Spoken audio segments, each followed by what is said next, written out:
Recently, I've talked about the Spectacular Spider-Man cartoon, I've talked about Marvel's Disney Spider-Man cartoon, so there only seemed to be one logical step on what next to talk about. That's right, The Wind in the Willows. Wait.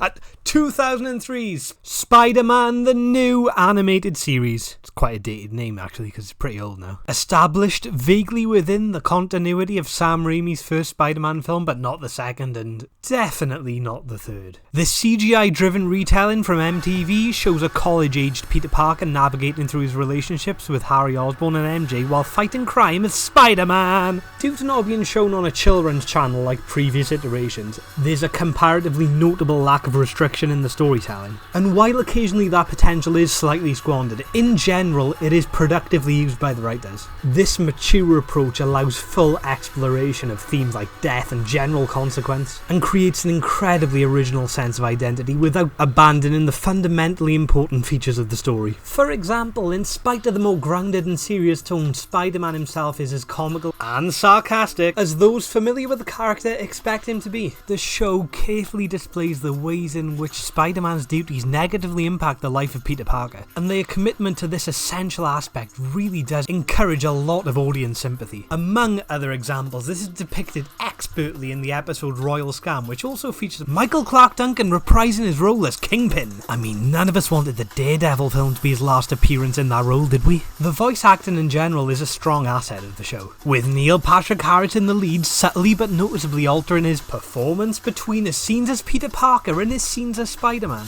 It also enjoyably features the Lizard, aka Dr. Kurt Connors, being voiced by, you're gonna have to brace yourself for this one, Rob Zombie. What genius casting director was responsible for that? Because they deserve a Nobel Prize more than any of the scientists to ever appear in any Spider-Man media. There, I've said it. A positive characteristic is the way in which several classic Spidey villains are slightly reimagined. For example, Electro is the victim of extreme ritual bullying, Kurt Connors was already intense before becoming the Lizard, and is still capable of speech sometimes even in his lizard form, which is something Rob Zombie can never do when he turns into a lizard. And Kingpin likes burgers. Kraven and Silver Sable appear too, but their characterization is fairly typical for them. One notable issue is, other than those 5 villains just mentioned, all the others are invented exclusively for the series. Making this even more unnecessary is the fact that most of these quote-unquote original villains are noticeably comparable to existing Rogues Gallery members. So simply using the names of recognised Spider-Man characters would have resulted in familiar villains being cleverly reimagined,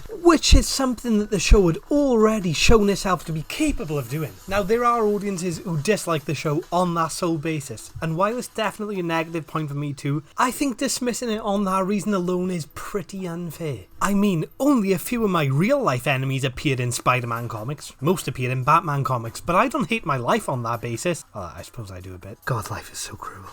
A regularly observed feature of the series is its distinctive art style, which is likely to make viewers attempt to save their progress in memory card slot 1 for the PS2. I'm trying to imply that it looks like a PS2 game, please laugh at me. Apart from occasionally unfinished looking moments which can be distracting, I actually really enjoy this art style. The potential datedness is heavily redeemed by the obvious stylization, which includes comic book elements such as black outlines on characters. It also lends itself to some really well designed villains and alternative enjoyable movement for Spider-Man. In conclusion, despite my issue with the new villains, the show is bravely mature, funny, dramatic, engaging, and masterfully experiments with the familiar formula. It is a genuine shame that compared to other Spider-Man animated series, this is quite unknown. And it's a shame how short-lived it was given how much obvious potential there was to continue. That seems to be quite a trend with good animated Spider-Man series, doesn't it? Thanks for watching my video on Wind in the Willows, Spider-Man the new animated series. My next video will be on the 90s animated series of Spider-Man, and then after that there will be something different, because I'm not a Spider-Man channel. I have had to keep telling myself that recently. Maybe I'll actually do Wind in the Willows. No.